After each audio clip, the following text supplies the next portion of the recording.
Spider-Man ait volé quelque chose, il s'est enfui mais Spider-Man est apparu par derrière et a attrapé ses pieds, incapable de bouger.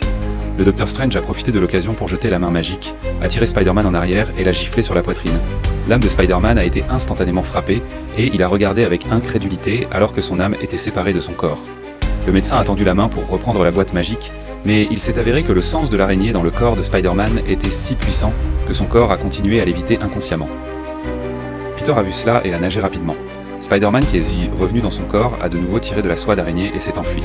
Le Docteur Strange a jeté sa cape et a attrapé Spider-Man après un moment.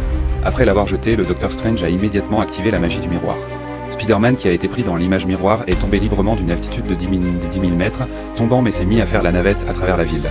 Le Docteur Strange a également suivi, et d'un geste de la main, les immeubles de grande hauteur ont été réorganisés comme des blocs de construction. Chaque seconde ici, des fonds sont brûlés de manière folle. Le Docteur Strange a lancé 2 formations de téléportation et un train est sorti de la porte de téléportation, repoussant Spider-Man. Alors que le médecin était sur le point de récupérer la boîte magique, Spider-Man a tiré la soie d'araignée et l'a reprise. Le Docteur Strange soupira, impuissant, puis utilisa son astuce unique pour bouleverser les deux mondes. Utiliser un train à 2 mains pour envelopper Spider-Man, puis tracer 2 canaux de transmission. Spider-Man répète l'exploration ci-dessus. À ce moment, il s'approcha et attrapa la cartouche d'encre. Spider-Man en profita pour la saisir et garder son équilibre. Le médecin avait reçu la cartouche d'encre et il l'a jetée sur le côté pour la récupérer. De façon inattendue, il a utilisé trop de force, rapprochant les 2 mondes miroirs et provoquant une explosion. En tant qu'étudiant de haut niveau, Spider-Man a examiné la structure symétrique répliquée à l'infini et s'est soudain rendu compte que l'espace miroir est le rayon géométrique dessiné à la puissance divisée par pi, qui est égal aux coordonnées marquées. Il calcula rapidement que le Docteur Strange laisserait Spider-Man s'amuser ici et reviendrait le chercher plus tard. Mais dans la seconde suivante, toutes les soies d'araignée l'entourèrent et bloquèrent automatiquement le Docteur Spider-Man a gagné. Il a non seulement emporté la boîte magique, mais a également emporté le mystère de la magie du médecin, afin que le médecin ne puisse pas percer. Le but de Spider-Man de faire tout cela est de sauver ses méchants, et non, ne soit plus soumis au contrôle des forces du mal. Le premier est le Docteur Octopus. Spider-Man a ouvert la machine de fabrication universelle que lui avait laissée son père Iron Man. Avec l'aide du Docteur Norman, il a réussi à fabriquer une puce hétérogène. Au début, le Docteur Octopus a refusé d'attendre que Spider-Man l'installe de force.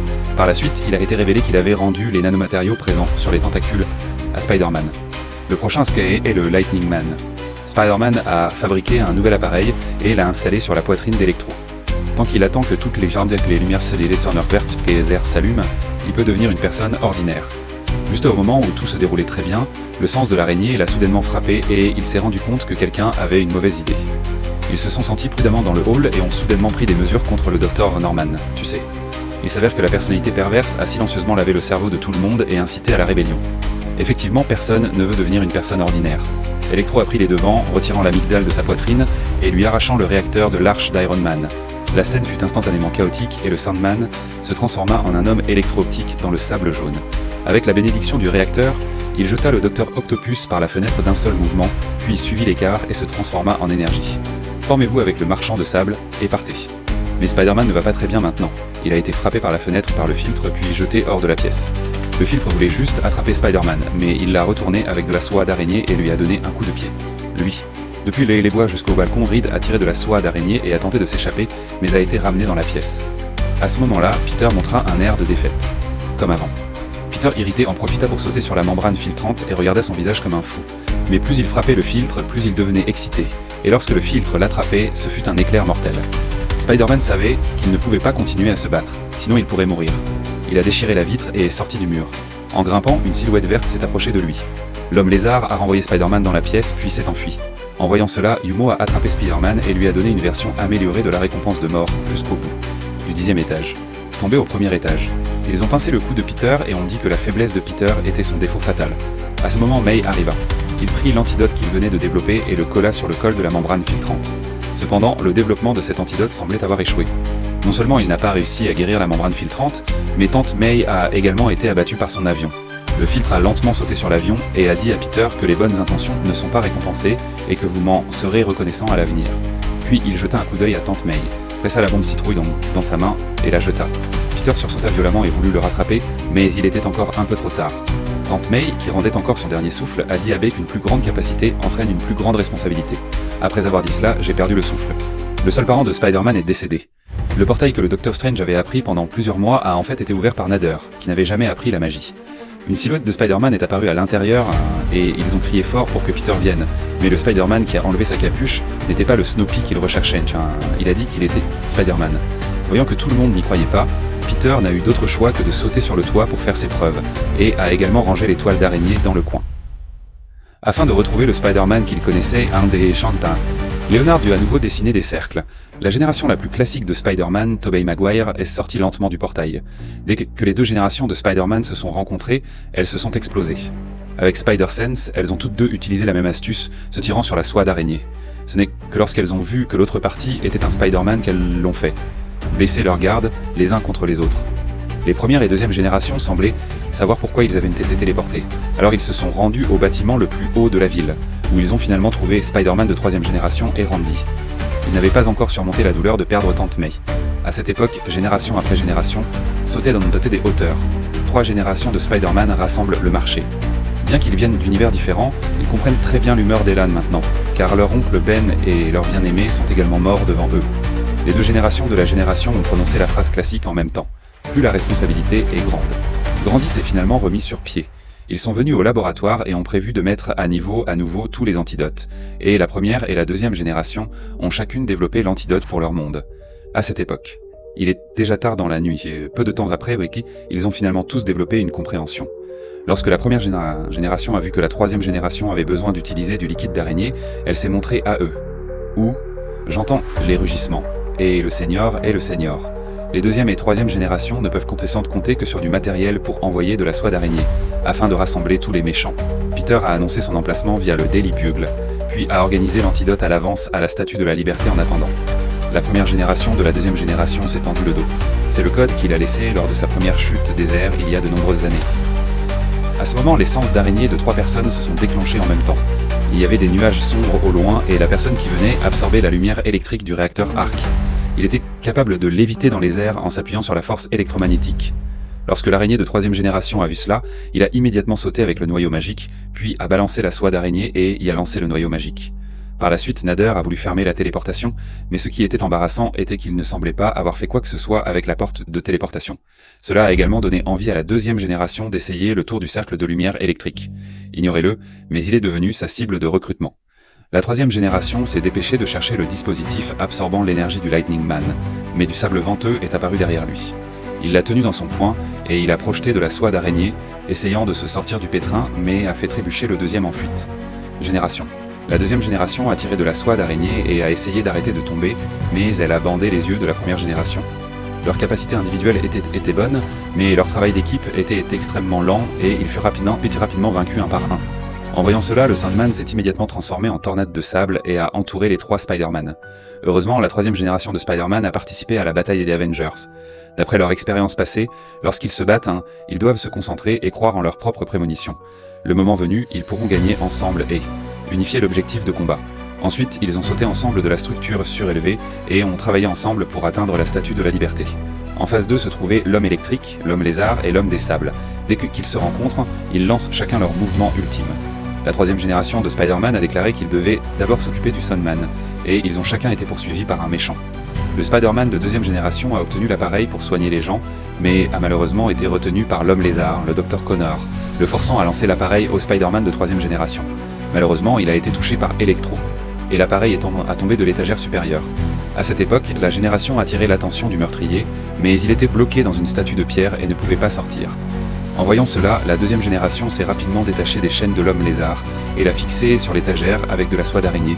Puis il a rapidement ramassé l'appareil, s'est appuyé sur la soie d'araignée pour se tirer haut dans le ciel et l'a lancé vers le ciel. Troisième génération. La troisième génération a allumé l'interrupteur et l'a lancé. Une main tendue du sable et a activé l'appareil au dernier moment. Un éclat de lumière dorée a éclaté. Et le meurtrier a finalement lentement retrouvé sa vraie forme. Après avoir traité avec le Sandman, ils ont vu que l'Electron Man avait une contre-mesure. Tant que le réacteur sur son corps était retiré, l'Electron Man ne serait pas si effrayant. L'un d'eux contrôlait l'homme électro-optique à gauche et l'autre à droite, et l'un d'eux s'approcha pour s'emparer du réacteur, mais tout cela fut en vain et ils furent tous abattus à 11 heures. L'Electro a pris un soin particulier au Spider-Man de deuxième génération et a continué à penser à lui jusqu'à ce que l'appareil ECG tombe. Lorsque le Spider-Man de première génération a tiré la soie d'araignée, il l'a ramassée et était sur le point de se précipiter, mais a été attrapé par le Docteur Octopus, et il a également attrapé le Spider-Man de deuxième génération. Il apparut lentement derrière l'homme électro-optique, mais dans la seconde suivante, il se déplaça sur l'homme électro-optique et relâcha les deux Spider-Man, puis débrancha le réacteur de la poitrine de l'homme électro-optique, ramassa le petit appareil électrique. Et je l'ai installé dessus. Le feu vert est allumé et la personne électrique est revenue à la normale. À ce moment-là, l'homme lézard a utilisé la force brute pour se libérer des chaînes de la soie d'araignée. Il voulait juste aller sur le champ de bataille, mais il a entendu un son venant d'en haut. Il s'est avéré que la nounou essayait toujours. Pour fermer le portail. Lorsque l'homme lézard a vu cela, il s'est immédiatement précipité en avant. NG et Naidé s'échappent rapidement. Heureusement, la troisième génération de Spider-Man est arrivée à temps et a repoussé le lézard. Les deux se sont immédiatement échappés de la pièce, et l'homme lézard les a suivis et a marché sur Spider-Man. Naid courait et dessinait des cercles, mais de manière inattendue, une grande quantité d'eau de mer s'est ouverte au fond de la mer, et l'homme lézard et lui ont été emportés. MJ en a profité pour se procurer le kit du lézard, puis l'a lancé à la troisième génération de Spider-Man. L'homme lézard s'est juste mis à couvert et est monté, et l'antidote vert a explosé, couvrant l'homme lézard en un instant. Ses pupilles disparurent lentement et redevinrent finalement le docteur Connor. Afin de cacher la boîte magique, Naid a ouvert avec désinvolture une téléportation. Le Docteur Strange en est sorti et a repris le monde et la boîte magique. Ensuite, il doit régler ses comptes avec Spider-Man, car il a été enfermé dans le Grand Canyon par Spider-Man pendant 12 heures. À cette époque, toutes les premières et deuxième générations se sont présentées. Cette scène rendra le médecin complètement incapable de faire quoi que ce soit. Soudain, le sens de l'araignée de la première génération a frappé à nouveau, et la membrane filtrante est apparue dans la brume. Elle a secoué la bombe citrouille magique et a protégé le Docteur Strange. De façon inattendue, la boîte magique a été arrachée. Octopus arracha rapidement la membrane filtrante. Le Docteur Strange sort son fouet et récupère la boîte.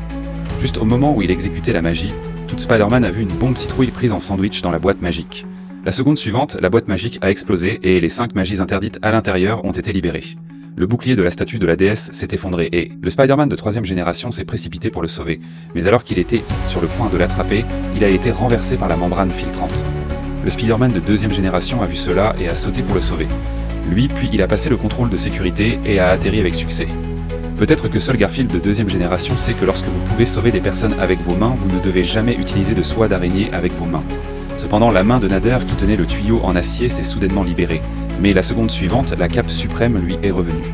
La cape semblait le traiter mieux que le Docteur Strange, et l'envoya même au sol de ses propres mains. Le Docteur Strange a toujours du mal à fusionner ses sorts. De façon inattendue, le sort a maintenant atteint une situation complètement incontrôlable, et le sort est désormais activé. Les canaux entre ce monde et d'autres multivers ont été connectés avec succès, et le Docteur ne peut qu'essayer désespérément d'y remédier, mais cela ne peut pas suivre la vitesse de fragmentation de l'espace. La troisième génération de Spider-Man était toujours à bord de l'avion à membrane. Il a démonté une bombe citrouille et l'a insérée dans l'avion pour empêcher l'avion de perdre le contrôle et les deux sont tombés d'une haute altitude. Après que Yumo se soit levé, il a toujours activé le mode d'attaque verbale contre Spider-Man, puis a sorti 2 lames tranchantes de ses bras, mais à ce moment-là, Peter avait été aveuglé par la colère et il voulait seulement tuer Green Hair. La lame tranchante qui peut faire tomber les cheveux verts d'un seul coup de poing, chaque mouvement est fatal, ne laissant aucune place à l'erreur. Lorsqu'il a ramassé la machine volante aux cheveux verts et a voulu lui donner le coup final, les premières et deuxième générations ne voulaient pas qu'il s'engage sur ce chemin de non-retour, alors la première génération de Spider-Man a bloqué le coup. En regardant les yeux fermes de la première génération, l'équipe néerlandaise s'est finalement lentement calmée. À ce moment, Yumo a sorti son couteau et a poignardé Yi. Poursuivant silencieusement l'attaque verbale, le frère hollandais réprima sa colère et attrapa la deuxième génération, et il eut suffisamment de temps pour l'injecter dans le cou des cheveux verts. En voyant cette scène, Yi sourit joyeusement. L'Umao est finalement revenu à la normale. Heureusement, rien de grave ne s'est produit dans la première génération. Bien que tous les méchants aient été maîtrisés, la crise ne semble pas encore résolue. Il y a de plus en plus de fissures dimensionnelles dans le ciel, et Doctor Strange ne peut plus du tout les résoudre. Le frère néerlandais Jean Docteur utilise à nouveau la méthode de l'oubli, alors tous les univers dimensionnels seront à nouveau fermés. Le médecin ne semble pas avoir d'autres moyens. Il a permis à ses amis aux Pays-Bas de dire au revoir à la première et à la deuxième génération, puis leur a dit au revoir dans la boîte. Le médecin a commencé à lancer le sort d'oubli. Tous les habitants de l'univers dimensionnel ont été renvoyés à 11 heures. Lorsque la malédiction de l'oubli a été levée, la bataille dans le multivers a pris fin.